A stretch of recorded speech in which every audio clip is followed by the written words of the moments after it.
Two night shift employees were moving lighting and spray painting equipment inside a barge to continue a painting operation. Employees on the previous shift had been painting in the confined space continually for 10 hours. The paint mixture being used was flammable. The lighting equipment was not explosion-proof. There was no ventilation and only one open access hole. Painters and laborers constantly entered the confined space without any air monitoring.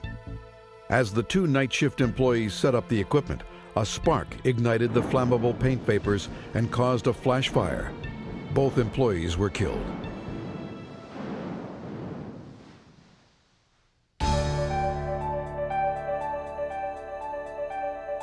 Sufficient ventilation would have kept the concentration of flammable vapors below 10% of the lower explosive limit.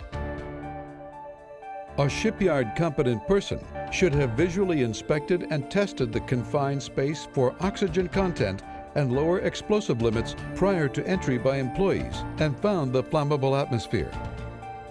There should be no plugs or electrical connections within 50 feet of hazardous atmospheres and painting operations.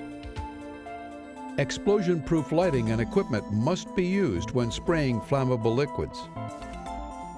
The employer did not make sure that employees entering confined spaces were properly trained to recognize hazards. Although not contributing to the fatality, electrical cords and open access holes presented two additional safety hazards. Electrical cords and painting hoses should not be in the way of workers using the ladder. Clear interference with ladder access as much as possible. Open access holes and decks should be adequately guarded to prevent employees from accidentally falling down them.